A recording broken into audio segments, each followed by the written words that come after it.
The moment I heard him saying in 1999, still being a prime minister and heir apparent of Boris Yeltsin, once KGB, always KGB, there were no such a thing as former KGB officers, I knew that the very feeble foundation of Russian democracy was in great danger.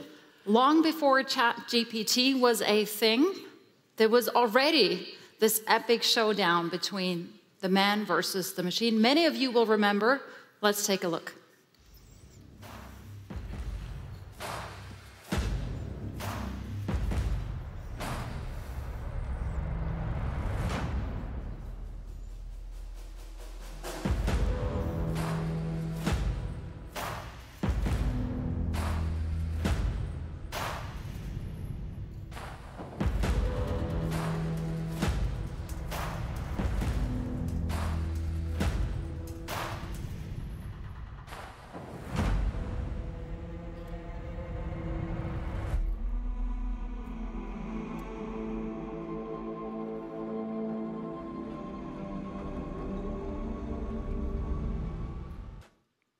That was back in 1997. Most of you will have remembered that, seen that, or knew where you were at that time. And at that point, a lot of people thought, well, that's the inflection point. The machine winning against man for the very first time, or are we at the inflection point now with ChatGPT? There's a lot to discuss that goes well beyond AI with Garry Kasparov. He's here now. Thank you so much for being here.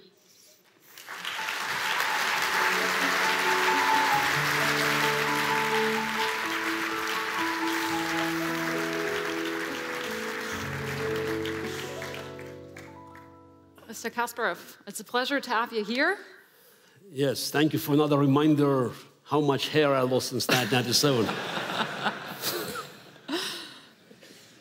What went through your mind when you sat there and you did this and you didn't know what else to do? What went through your mind?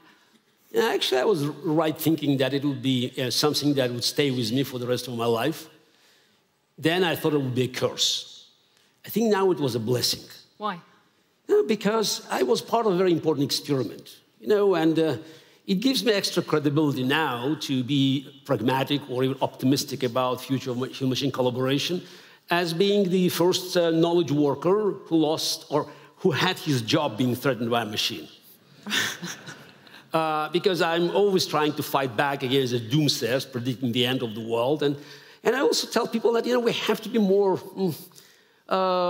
realistic about AI, because at the end of the day, it's even the definition is questionable. Artificial intelligence, it immediately reminds you of these Hollywood blockbusters. I think we're watching too much of them, and this is Terminator, Matrix. My point is, AI is not a magic wand, but it's not a Terminator. AI is not a harbinger of utopia or dystopia. It's a tool invented by us humans.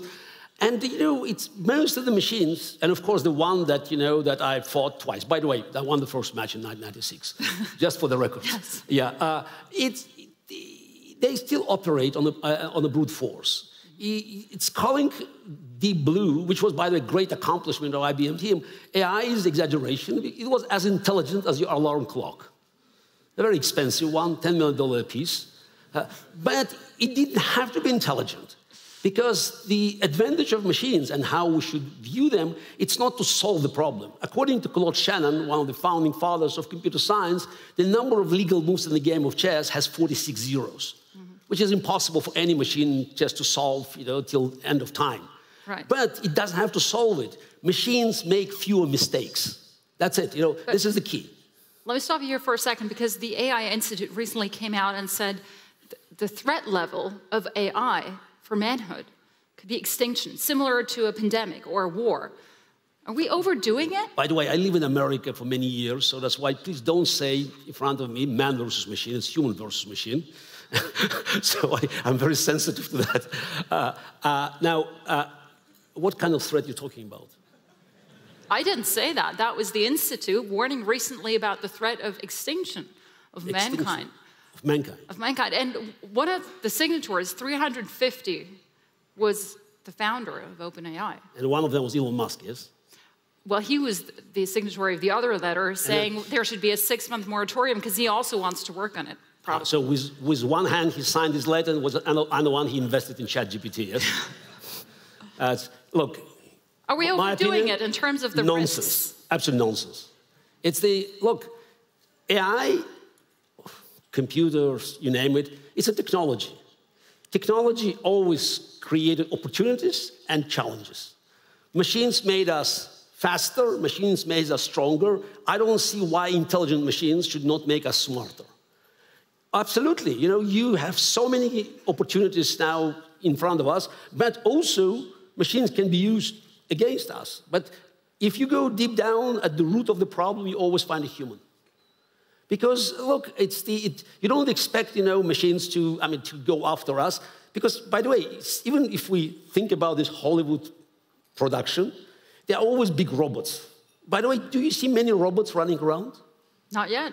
Yeah. What about Boston Dynamics? Oh, they repeat or just replay the same video year after year, which is quite interesting. That is, you go back to the beginning of sci-fi, and they always talk about robots, and very little confidence about machines' cognitive abilities.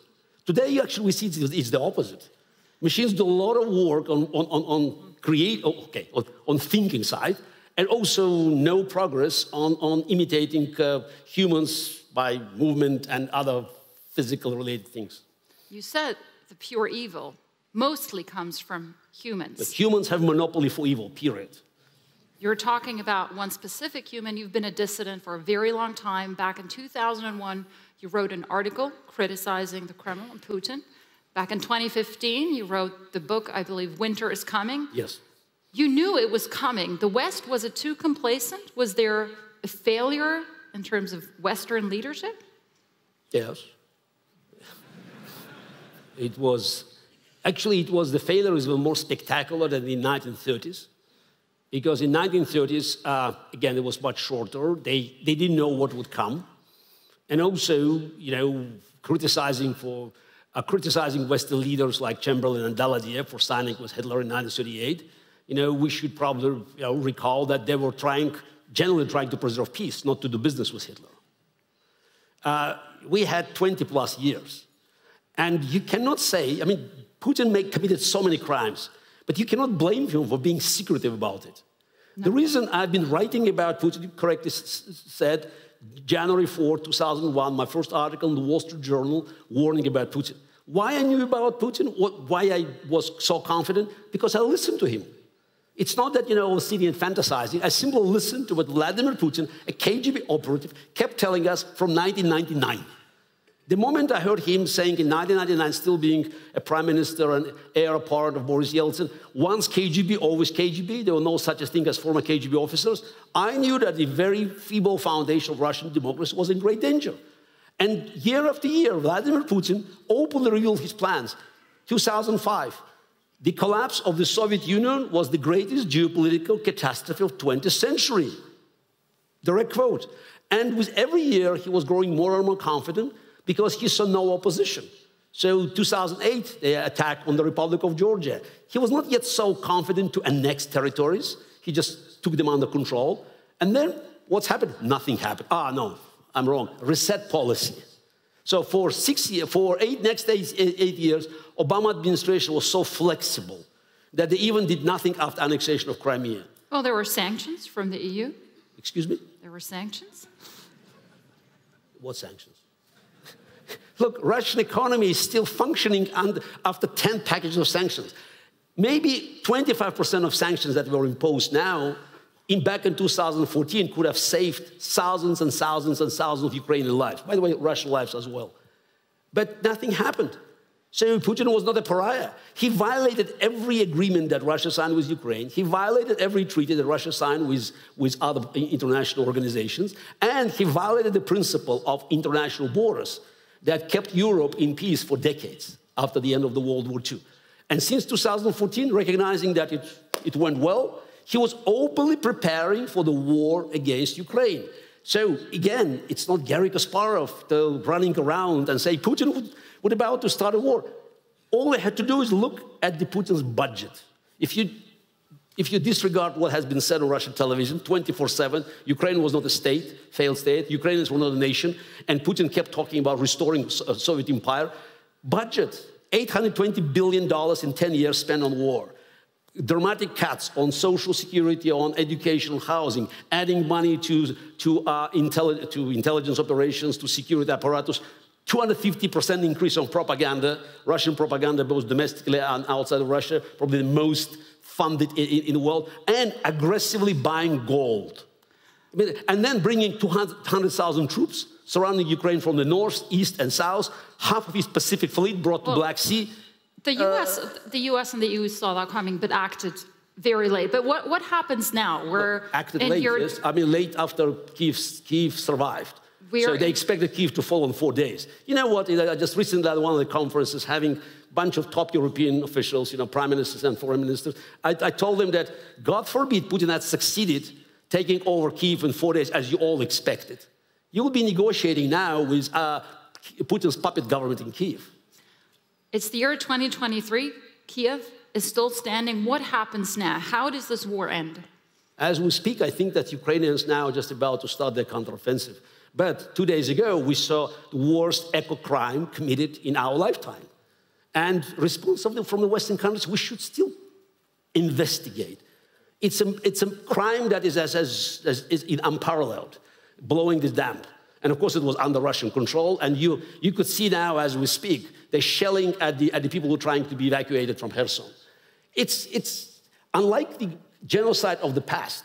We can see it online now. We didn't know about Auschwitz before it was liberated. We didn't know about Cambodia, about Pol Pot genocide. We heard something about Rwanda, but now we're seeing it online. And while the free world is acting, but again, it's slow. It's so much weapons could be delivered to Ukraine earlier to save lives. If the Patriots were delivered to Ukraine 6 months earlier, numerous of lives could be saved. Given that we're here in Switzerland, huge domestic debate about neutrality and how that is enacted.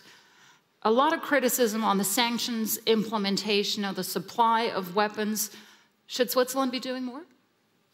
Look, it's your choice, but I don't think you can be neutral, when you have pure evil fighting, I would say good, fighting us.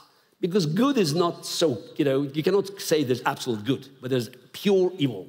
And we're facing it now. And anything that could be done to help Ukraine winning the war as soon as possible, saving lives, must be done. Pretending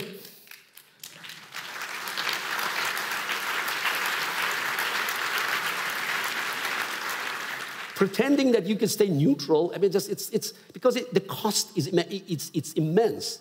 It's about, now the moment we recognize that, the cheap Russian gas had a cost, hidden cost. And now imagine again, so how much, let's not talk about human lives, but go back to business. How much money could have been saved if Europe looked for alternative sources of energy? There were many opportunities that have been missed. 16 years of Angela Merkel government basically killed all the alternatives to Russian gas. Or arming Ukraine, making Ukraine ready for the attack. Because the cost of this war is huge. And now you have to start producing weapons. But you're saying that the West, Germany, for example, was complicit. Complicit is a compliment. Because complicit means, you were indifferent to the crime. They have been actively engaged in helping Putin to build his war chest, and it's on both sides, financial and also technology. By the way, even today, even with all the sanctions, Russia somehow receives technology. There's kind of a shadow parallel import, because Russia still provides, or Russian industry is still capable of manufacturing weapons, shells that have Western components. Every shell, every missile that lands in Kyiv or in Kharkiv has Western component. Which the EU is looking at sanctioning in the near future. Yeah, exactly. Oh, yeah, absolutely, yes. Yeah, Finland, for instance, has a very strong, anti-Putin stand. The problem is that the Finnish export to Kazakhstan and Kyrgyzstan increased 250% this year. They have to transit, I guess. They start in Finland and they go allegedly to Kazakhstan, but across Russia. And that's one country. I can start counting others. Again, there's a business that is not, fully controlled by the sanctions mechanism. Let me go back to my previous question. How is this war going to end? Is it going to end after this spring offensive? Is it going to end with the help of F-16 fighter jets? Is it going to be a frozen conflict for the next 10 years? And will it end with Putin still in place? Again, there's a little contradiction in your questions, because frozen conflict doesn't mean the end of the war. As long as Putin stays in power, the war will not end. It's not me, it's he saying that. His goal is still to destroy Ukraine. Every day Russian propaganda repeats the same story about Ukraine. It was not a state. A Ukrainian nation, must be brought back to Mother Russia. So there's no way to compromise with pure evil. So the only way to end the war is to win the war. How? It means liberation of the entire Ukrainian territory, going back to the 1991 internationally recognized borders. It's doable. You need weapons. You need more assistance. And Ukraine is doing a great job, by the way. So everybody talked about Russia having the second army in the world. Now in Ukraine, we clearly see it's the second army in Ukraine. Yeah, basically, Russian military capabilities have been nearly decimated in Ukraine. But to win the war, because Russia now is on defense, you have the longest trenches since World War I, 2,000 kilometers in nearly 8 kilometers deep, and Ukraine is still willing to take this, because the war in Ukraine is the war that NATO has been built for since 1949, defending free Europe against Russian invasion. And Ukraine is the only country that's fighting this war, and it's doing a great job. So there's no other way to win the war, I repeat it, before Ukraine is liberated, before reparations being paid, and before war criminals brought to justice. That's the only way to finish the war. Mm-hmm. And what happens in Russia, we don't know. But it's again, you cannot start now contemplating what comes next in Russia, and by using this argument to prevent Ukraine receiving all the weapons it needs, because that's what Americans have been doing for a long time. Can I ask you a personal question? You mean the all previous questions had nothing to do with me? Okay, fine. Yeah. Now, this is a personal question. Yeah, okay.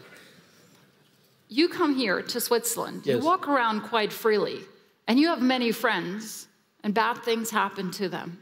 And as far as I know, you have very little security. How? Do you feel safe? No, but in general. But in Switzerland, yes. I mean, should I worry? I hope not. Maybe you know something I don't. Yeah. No. Look, it's a simple answer would it help? Because surrounding yourself by security, doesn't help if they really get serious. So even presidents are not immune from attacks. And I'm trying to be cautious by dramatically limited number of countries I visit. You mentioned Switzerland. So I traveled to Switzerland, to Poland, to Lithuania, to Germany, to France, to Britain, to Norway. I wouldn't go to, of course, forget China or Kazakhstan. Any country where Russians can have, let's say, free hand. I wouldn't go to Turkey. And I know that there will be, by the way, the president of Hungary will be here, just soon. I will not go to Budapest. You would not? No, because I don't trust the Orban government to do a good job by checking on Russians. I'm paranoid, I'm entitled. Yes, you're entitled to be paranoid. I'm entitled to be paranoid. So, but again, I don't trust, certain governments to do a good job by checking on Russian activities. So that's how I live. But what else I can do? So I'm not going to change my message. You're correct. I have many friends who are either in jail or being killed. But I believe I have to carry the torch. Do you love your country? Look, yeah, of course. I believe that it's my duty to do whatever I can, whatever is within my power, to bring my country back to the family of civilized nations. So since I left Russia in 2013, facing imminent arrest, I asked my friends in Croatia to protect me with a document. I have a Croatian passport. I have friends in the country. I've been visiting this country for decades, and thanks God, I'm a member of the European community now. But unlike my wife, who also got an American passport, I refuse to move in this direction because I believe that if you try to help your country, Russia in this case, you should not be carrying American passport. So I still believe we have a chance. I don't think that our chances to change the trajectory of Russia, they are phenomenally high, but this is the case where you don't take your bets. So I believe that Russia's choice after inevitable defeat in the war against Ukraine will be very simple. Either we try to find a way back to Euro-Atlantic geopolitical space, and that will be very costly. As I said, liberation of Ukraine, reparations, war criminals brought to justice, and many other reforms that will end the history of Russian empire, to start from the scratch, from square one, turning Russia into a modern confederacy. I'll get one in Switzerland, that's a good analogy. Or we're going to slide into historical oblivion, becoming the Chinese province. Very few people recognize that China is the only country that has huge territorial claims to Russia. It's 3 times France, the size of the Chinese territorial claim, based on all the agreements between China and the Russian kingdom. Let's get to some audience questions. Why isn't there an effective opposition in Russia to remove a single man like Mr. Putin? It's a question as relevant. Ask why there was no opposition to remove Herr Hitler back in 1943. It's a dictatorship. Did we have a chance prior to these dark days? Probably. But again, don't forget, Vladimir Putin was always viewed as the part of this Russia's path to democracy. I remember back in 2006, myself and Boris Nemtsov, late Boris Nemtsov, one of the greatest opposition leaders killed in 2015, and former deputy prime minister under Boris Yeltsin, we desperately tried to tell the Western world and also our competitors that Vladimir Putin did not fit to host they call it G8, I always call it G7+1, meeting in St. Petersburg. But how could you convince Russian people that Vladimir Putin would be dictator when you had Bush and Chirac? I don't recall who was there. I think Merkel already. So he was viewed for so long as one of the great democratic leaders. So which made our goal at early days, when we had a chance, impossible. Now, they want some diplomatic help from you. I don't know whether you can help out or not. Can you define an updated version of Swiss neutrality? Define?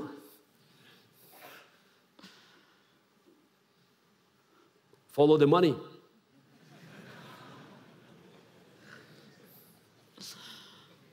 Time for one more question. If Putin were to go, I'll leave that as it is. If Putin were to go, who would replace him? Typically, this question is wrong in dictatorship because if I knew the answer, the person would be dead already. But considering that the end of Putin will be the end of his regime, I think it will be an open question. And I think we have a chance to have a dramatic change in Russia if the free world will eventually get its act together and will come up with a plan that will force changes in Russia. Again, under sanctions, Russia will not last for too long. And if the military defeat, which was always a precursor in Russian history, prelude to social changes and revolutions, if the sanctions kept and the military defeat is inevitable, I think we have a chance for Russian people to start looking elsewhere, not just for another dictator.